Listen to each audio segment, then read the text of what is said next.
नमस्कार, आप देख रहे हैं हेडलाइंस न्यूज। दिन भर की ताज़ा खबरों के लिए अभी सब्सक्राइब करें, साथ में बेल आइकन भी प्रेस कर लें। खबरों में आगे बढ़ने से पहले वीडियो को लाइक जरूर करें और अपने दोस्तों के साथ ज्यादा से ज्यादा शेयर करें। और आप किस शहर से न्यूज को देख रहे हैं, कमेंट में जरूर लिखें।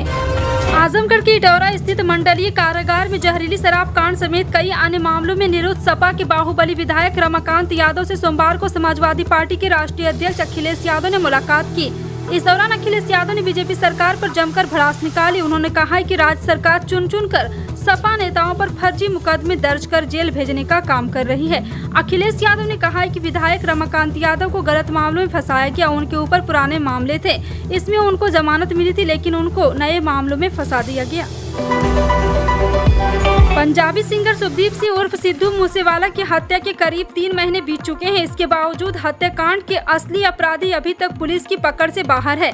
ऐसे में सिद्धू मूसेवाला के माता पिता ने पंजाब की भगवंत मान सरकार को न्याय दिलाने के लिए 1 सप्ताह का अल्टीमेटम दिया है। इसके बाद मूसेवाला के फैंस ने सड़क पर आंदोलन शुरू कर दिया। मूसेवाला के फैंस से कैंडल मार्च निकालने के लिए कहते हुए उनके माता पिता ने दावा किया कि 2 हत्यारों को मारना और कुछ अन्य को गिरफ्तार करना न्याय पूरा नहीं था, क्योंकि असली साजिशकर्ता पहुंच से बाहर है। मूसेवाला की मां ने रविवार को कहा कि अगर उनके बेटे को जल्द न्याय नहीं मिला तो वह अपने पति को साथ प्रदर्शन करेगी।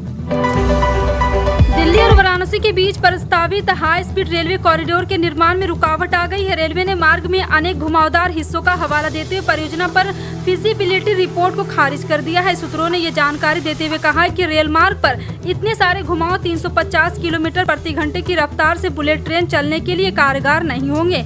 सूत्रों ने संकेत दिया कि बुलेट ट्रेन परियोजना की समीक्षा के लिए पिछले सप्ताह रेलवे बोर्ड के सचिव RNC की अध्यक्षता में एक बैठक में यह फैसला लिया गया। National high speed rail corporation limited ने फिजिबिलिटी अध्ययन रिपोर्ट प्रस्तुत की। फिजिबिलिटी रिपोर्ट में प्रस्ताव किया गया था कि कॉरिडोर का राष्ट्रीय मार्ग 2 के साथ बनाया जाए। उसने कहा है कि इससे सस्ती दर पर भूमि अधिग्रहण करने और निर्माण की लागत कम करने में मदद मिलेगी।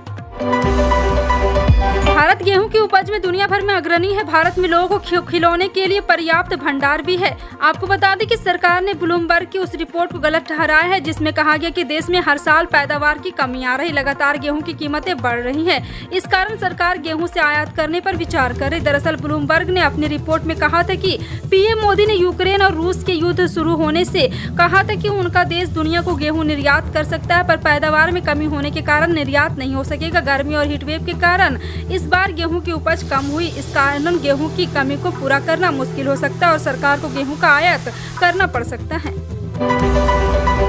उत्तर प्रदेश के कई हिस्सों में पिछले कुछ दिनों से जमकर बारिश हो रही। सोमवार को भी आसमान में बादल छाए हुए हैं। कानपुर और लखनऊ के आसपास जिलों में रुक रुक कर बारिश हो रही। इस बीच भारतीय मौसम विज्ञान विभाग ने छत्तीसगढ़ और मध्य प्रदेश समेत कई राज्यों में भारी बारिश की भविष्यवाणी की है। मौसम विभाग ने कहा है कि 22 अगस्त को मध्य प्रदेश और राजस्थान में भारी बारिश होने की संभावना है। IMD के अनुसार 23 अगस्त को पूर्वी राजस्थान में बारिश होने की उम्मीद है। 22 अगस्त को मध्य महाराष्ट्र के कई क्षेत्रों में बारिश हो सकती है।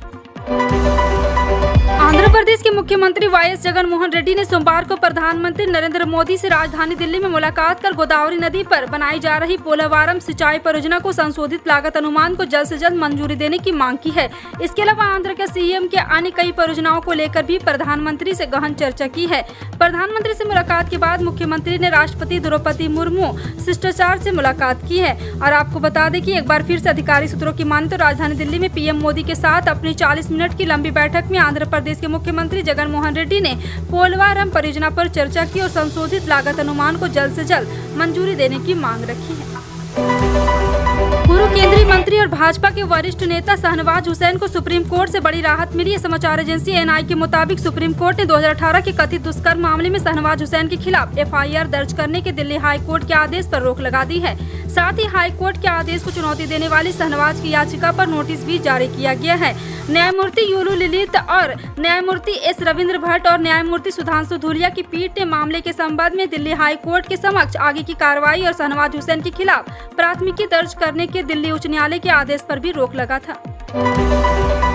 भारत में कोरोना वायरस के मामलों में लगातार कमी देखने को मिल रही है। और आपको बता दें कि स्वास्थ्य मंत्रालय की ओर से जारी आंकड़ों के मुताबिक पिछले 24 घंटे में देश में कोरोना वायरस के 9,531 नए मामले मिले हैं। इससे पहले रविवार को 11,539 नए मामले सामने आए। स्वास्थ्य मंत्रालय की ओर से जारी आंकड़ों के मुताबिक अब एक्टिव केसों की संख्या भी कमी हो रही है। इस समय देश में कुल एक्टिव केस 97,648 है।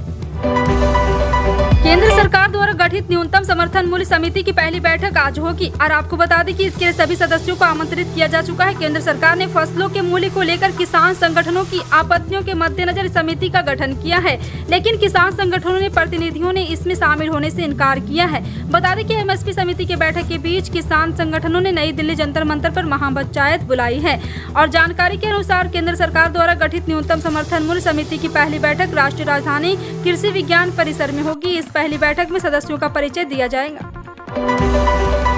कांग्रेस के पूर्व अध्यक्ष राहुल गांधी ने पार्टी की प्रस्तावित भारत जोड़ो यात्रा को लेकर सोमवार को सिविल सोसाइटी के कई प्रमुख लोगों के साथ बैठक की। राहुल गांधी के साथ बैठक में स्वराज इंडिया के योगेंद्र यादव और कई अन्य सामाजिक एवं गैर सरकारी संगठनों के लोग शामिल हुए।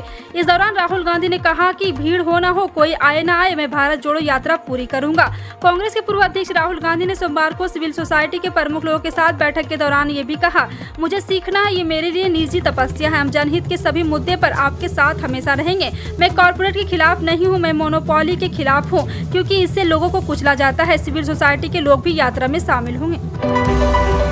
उत्तर प्रदेश में टीजीटी और पीजीटी टीचर के पदों पर आवेदन करने वाले उम्मीदवारों का इंतजार जल्द खत्म हो जाएगा। इस वैकेंसी के लिए परीक्षा की तारीखों की घोषणा जल्द होगी। उत्तर प्रदेश माध्यमिक शिक्षा सेवा चयन या बोर्ड यानी कि यूपीईएसएसबी की ओर से परीक्षा की तारीखों की घोषणा ऑफिशियल वेबसाइट upscsb.org पर की जाएगी।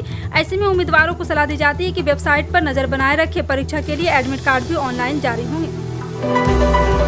पश्चिम बंगाल की मुख्यमंत्री ममता बनर्जी ने इस साल दुर्गा पूजा कमेटियों को 60,000 रुपए अनुदान देने का ऐलान किया। पिछले साल ये 50,000 रुपए था, इसमें 10,000 रुपए का इजाफा किया गया। साथ ही साथ ममता बनर्जी ने कहा कि दुर्गा पूजा कमेटियों को बिजली शुल्क में 60% छूट जाएगी और आपको बता दें कि पहले यह 50% थी। इसके साथ ही राज्य सरकार दमकल विज्ञापन के बाबत पैसा नहीं लेती है। सीएम ममता बनर्जी ने 1 सितम्बर को यूनेस्को को धन्यवाद देते हुए जुलूस निकालने का भी ऐलान किया और इस जुलूस में सर्वधर्म के लोग शामिल होंगे और कोलकाता की दुर्गा पूजा को हेरिटेज घोषित करने के लिए यूनेस्को को धन्यवाद दिया जाएगा। पंजाब की लुधियाना फिरोजपुर सेक्शन पर चलने वाली कुल 11 ट्रैकों में फेरबदल किया जा रहा है। इस रूट की 2 जोड़ी ट्रेन रद्द की गई है।